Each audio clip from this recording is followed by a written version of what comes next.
Welcome back to another episode of Top 5. My name is Chance Brown. I'll be your host for today. Top 5 is a place where we bring subject matter experts from around the real estate and business worlds together to share best practices that are designed to help you build your business in an awesome way. Today, I'm excited because we have the CEO and founder of Breakthrough Broker, Eric Sachs, on with us, and he is going to talk to us about the top 5 ways that agents should themselves.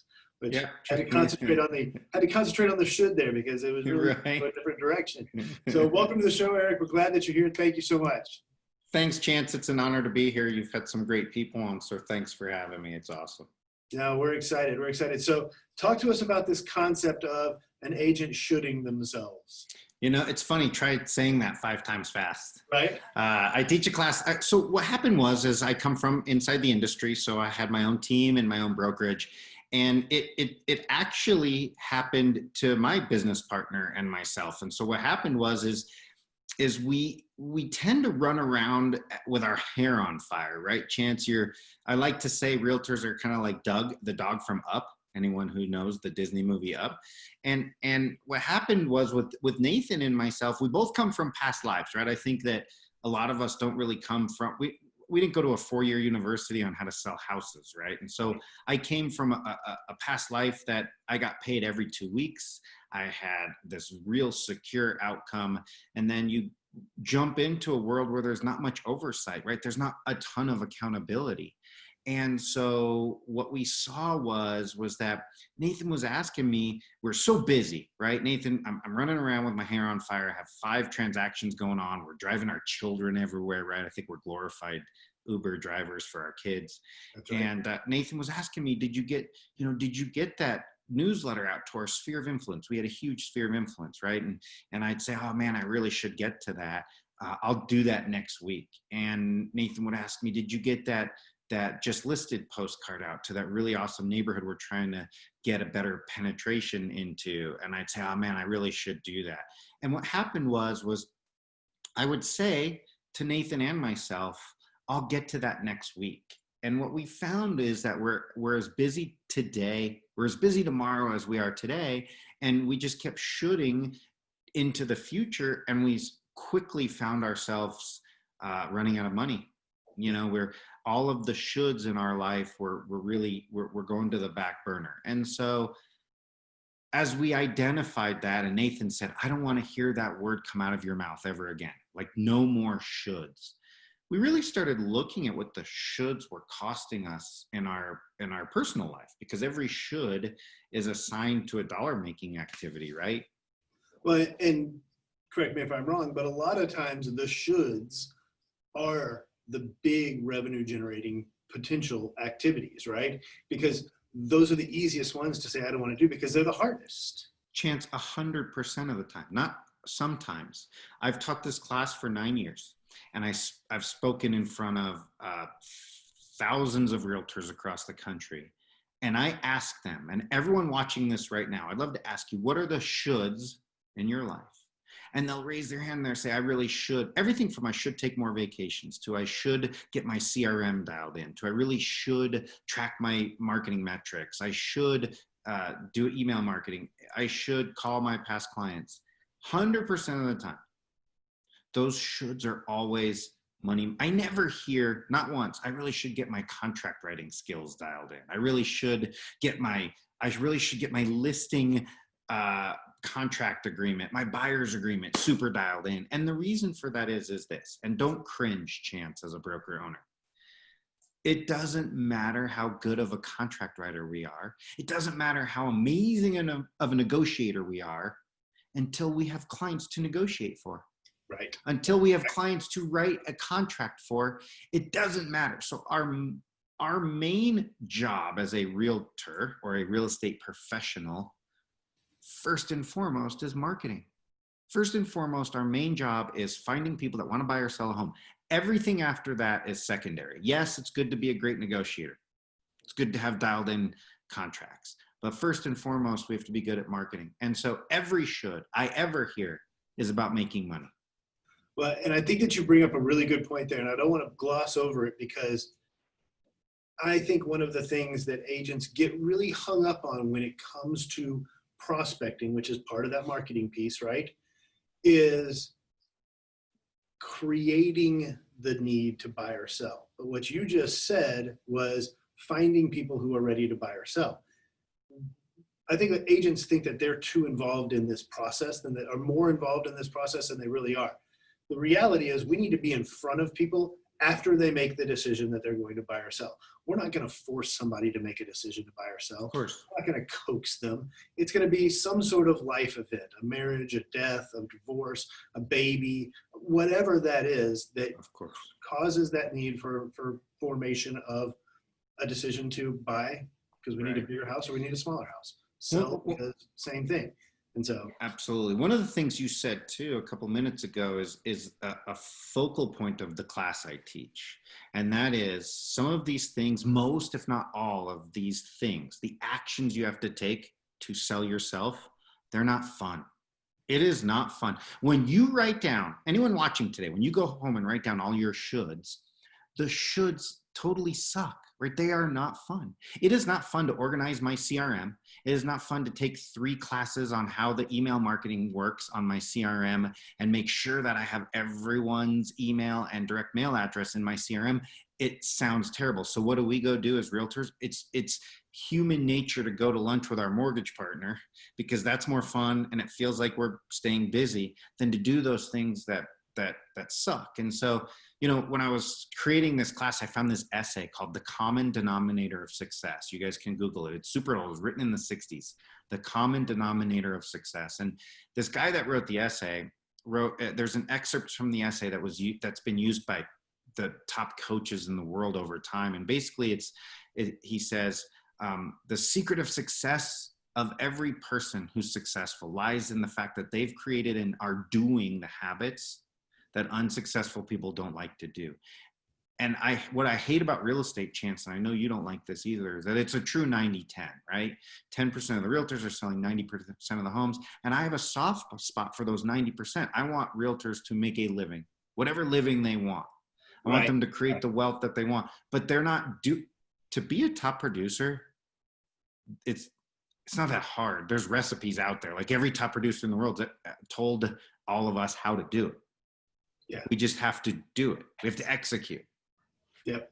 You know, the saying that we continually use in our brokerage is daily disciplines repeated over time equals success. Of course. And, you know, I give a speech when I've talked to some people called Bringing Not Very Sexy Back, you know, borrow on some Justin Timberlake lyrics there.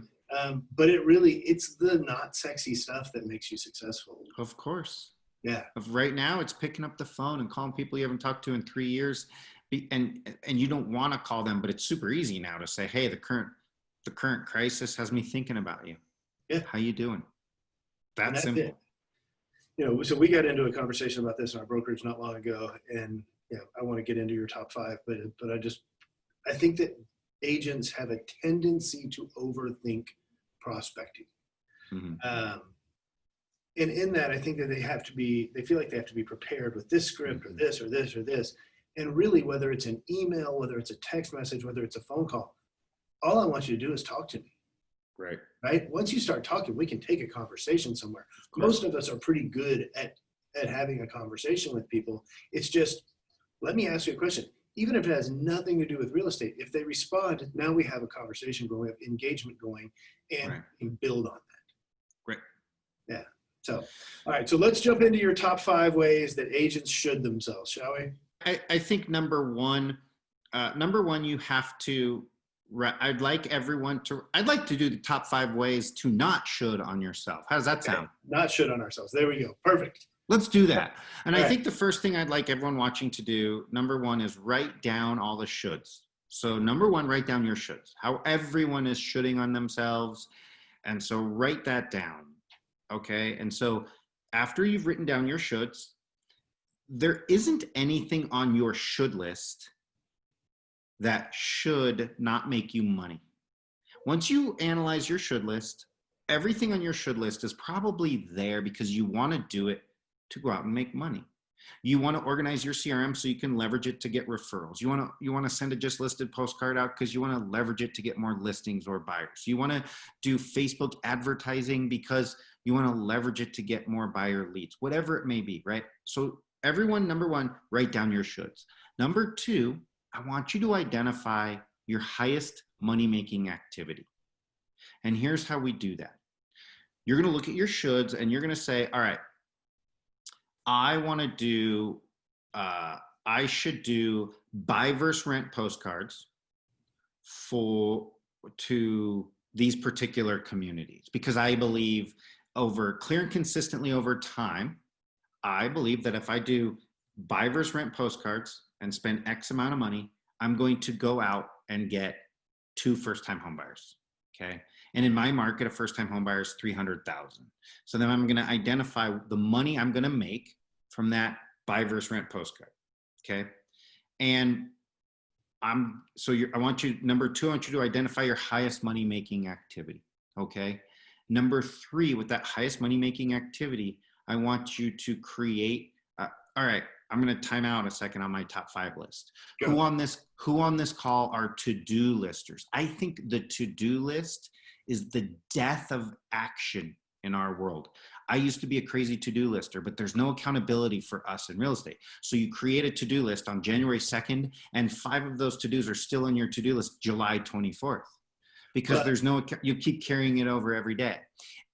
And the human mind, we look at those to-dos and we're like, oh, that's hard today, but I have 5 other things to do that are easier, so I'm going to do that, right? Well, and realtors have a tendency, and not all of us, but a lot of us have a tendency to have that to-do list that's a mile long with 47 things that are 38% done. Yeah. And they stay 38% done forever. I love you, Chance, because part of this class says we have this whole section on 90 times 10 equals 0. Can you do that math? Yeah. 10 things 90% done equal nothing, right? Right. So action and actually execution is the biggest enemy to the modern day realtor, period, right? We're terrible at finishing things. I watch my wife. I hope my wife doesn't watch this, but we battle about this every day. She has an idea. She asks me for an idea. She gets it started. And then 2 days later, I'm like, where did that post go? I thought you were going to do this post on Facebook. Yeah. And there's a famous saying, and I forget what the saying is, but like, putting something out there 90% done is better than never putting something out there 100%. Is that the George Patton that a good plan executed today is better than a perfect plan executed tomorrow? Exactly. Yeah. The enemy of success is perfection. Right. We have all these cliches going on right now, but it's so true. It's so true. But they are true, right? So I use this thing as an example to people all the time. I'm like, every one of us has a smartphone in our hand, and whether it's an Apple or a Samsung, when it's time to do a software update, what happens? They come out with a software update, and then a week later they come out with another one to fix all the bugs. So if a company like Apple can put out an imperfect product, you sure as hell can. Yeah. There's I don't know how long we have on this, and I don't want to drone on, but you ever seen the show South Park? Mm-hmm. So there's a famous story. South Park almost got canceled in its first season. The guys who created South Park kept going back to the drawing board, and they kept missing their dates. They couldn't get the shows out to the producers in time. And the producer said, we're done with you. We're not doing this anymore. And what happened was the guys from South Park were like, it's not perfect. It's not done. It's not done. And finally, they came up with this idea that they would do one sketch of South Park. That's it. No revisions, and get it off to the producers. And it was now it's the big hit that cult following. And they literally never do a revision. What you're watching on TV is the first shot. Well, and the thing that I try to impart to realtors, and a lot of us are perfectionists, and we're type A, and we want everything to be right. The only person who knows whether it's right or not right is you. Of course. The audience doesn't have a clue that you wanted this to be just this slight shade different or this wording different. Just get it out there, man. So let's get back to number 3. Get your highest money making activity. Get rid of your to-do list. the highest money making activity is your only to do. And you work on that, whether it takes 40 or 60 hours, you get that to do 100% done. So you take your highest money making activity, and this is buy versus rent postcards, and then you write a recipe. You do write a to-do list for that one thing. It's like writing a recipe to bake a brownies. And it's literally like, find my buy versus rent postcard, find my, where do I want to send this, print, stamp, label, mail, whatever you want to do. And then once that's done, the feeling you get as a realtor when you get something 100% done is amazing. It's almost addictive. And that's why the top 10 percenters are so good at their systems, because they're addicted to that feeling of getting things done and out. And so I want you to find your highest money making activity, and that is the only thing, right? Another thing I'd like you guys to do is try a to-don't list. Number 4, try a to-don't list. And here's what I want you to do. I want you to get a daily activity log. All too often, the enemy of execution is our habits, right? And so, this realtor, you wake up in the morning, you drink a cup of coffee, check your email, your Facebook, your Instagram, your LinkedIn, you go to the office, they come in and talk to you for 15 minutes, they go talk to 20 other realtors, they sit down, they check their Facebook, their Instagram, then they go to lunch with a title partner for 2 hours, they come back, they check their Facebook, their Instagram, they go home and they tell their husband, wife, boyfriend, girlfriend, oh my God, I was so busy today. And our significant others are like, really? Because I'm not seeing the money coming in. So I think habits are what we need to work on. So you can download an activity list. If you Google activity list, there's like 10 million, just download one. Do 14 days in your activity. And then I want you to look at it and write a to-don't list and get rid of all of what you're so busy on that's not a money-making activity. Is that fair enough? I'll give you a real world example that I just did. And it makes me feel stupid to tell this story, but I'm going to tell it. And I got the inspiration from my wife, who did it and seemed far more sane after she did it. But I took all the social media off my phone. Yeah. Like, I can't go on my phone to check Facebook. I can't go on my phone to check LinkedIn, Instagram, anything. It's a great idea. And as stupid as this sounds, I went from 7 hours a day on my phone to now only 4, which still seems like a lot. But when realtors are on the go and you're moving around and you're on the phone talking and you're emailing and everything. Texting you. But I mean, that's 3 hours a day of back into productivity time that really wasn't spent doing anything. I can try to justify it to myself, but the truth of the matter is, add that up over a month. Yeah. I love it. A lot of time. I should try that. My wife would love you. I'd be like, yeah, my friend Chance, he told me to do this. She'd be like, good, he's off his phone. Yeah. So I think those are ways. And I think last, if you're going to do those 3 things, I'd like you to really read some books. And so I'm a big fan of Getting Things Done by Alan. I'm a big fan of oh my gosh, I'm drawing a few blanks here. I'll send you the list so you can put it of a bunch of books. But there's a ton of books.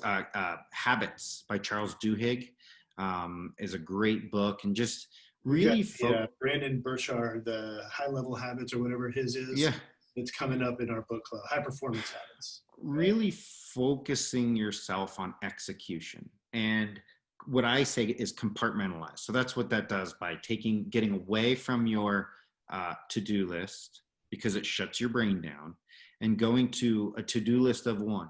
And those to-do lists should be your highest money making shoulds every week. Yep. And you'll see a transformation in your income. If by just executing, you'll see a transformation in the amount of homes you sell and the things that you're doing in your life for execution. Yeah. So and I think there's a little bit of a difference, right? If you're a single sole proprietor or realtor, of course, and versus a team that has admin and things like that, you can probably manage a little bit more. But if you look at my wall right here, written up on the glass, is a doing done board, which is an old Tom Ferry trick that I learned a decade ago. But it's still, it forces us to prioritize. We use a system inside of our brokerage called Agile. And it's not something proprietary to us. You can go Google it. It's for lack of better terms, it's a glorified spreadsheet. But what it does is it forces you to prioritize the to-dos, right? So you can still have the to-do list, but you're prioritizing, and you're only going to work on that one or two things at the top. And because you've now done exactly what you said, which is you've created that recipe, you take that completed task and you put it down here in this little library, and there you have a recipe book. Absolutely. I love it. Next year, when you want to do Pi Day, you have, these are all the steps I have to do to do Pi Day. I love it. And boom, it's done. And as things grow and evolve, you can scale and change the recipe a little bit. I love it. But you're left with something that's there and ready to go. And so at the end of the day, you almost start to get sort of like the analogy I use is anybody who's ever seen the movie Coming to America. And, Mr. McDowell's hiding under the desk with the McDonald's playbook. You get your own playbook. I love that. These are all the things that have to happen in my business. I'm pretty sure most of the people watching this aren't going to remember Coming to America, but I do. Forget about his book. Go watch Coming to America tonight. I love it. Forget about 40 Good Habits. I love it. Awesome. But hopefully this is helpful. Hopefully just by identifying that when you say the word should, you're losing money. So in the class, I identify. So what happens is real quick exercise for everybody to close this with is if you look at your money-making shoulds and you identify how many homes you should sell. Okay. So for example, newsletter to my sphere of influence, clear and consistently over time will get me 10 referrals a year. Buy versus rent will get me 5. Open houses will get me 5. So that's 20 transactions that I'm shoulding on myself. Okay. And then you multiply 20 times your average sales price. Okay. So 20 times 500,000. That's a big number. That's your sales volume that you're missing out. And then you multiply that by your average commission. That's the money you're losing every year by shoulding on yourself. So if everyone wants to do that exercise, you're going to look and see that when you say the word should, you're actually losing money. And that should get you motivated enough to complete your shoulds so you can bring the money you want to bring home to your family. And that's how it works. I mean, the example you just gave in my market, that's $180,000 that somebody's leaving on the table. Yeah, that's crazy. I mean, imagine going home to your significant other and saying, man, I totally could make an extra 180,000 this year. I just don't think I want to. Right. Wouldn't go over well in my house. No, not at all. Hell, it wouldn't go over well with me, much less my significant other. Right. I want to spend some of that on So those are good exercises for anyone watching this. Try that. It's a little eye-opening, and then leverage some of these skills to do that. All right. Well, that's awesome, man. Thank you very much. Anything you want to say about Breakthrough Broker before we go? Breakthrough Broker is, we have 461,000 real estate professionals using it in North America right now. It's a truly no cost for realtors. We have an advertising-based platform where we make our money through advertising. And so we hope there's over 3,000 pieces of content on Breakthrough Broker, and we hope you guys can leverage it to sell more homes, execute, and make more money. It's a phenomenal tool. Phenomenal tool. Awesome. Well, thank you, Eric. Thanks, you Chance, for watching today, everybody. I appreciate it. Hope that this is a great opportunity for you to take some things, to really take some time, step back, look at your business from a 30,000-foot overview and the things that you should and should not be doing, and then going out and actually doing them so that you make more money and you're a more successful agent. So thank you for taking the time to watch.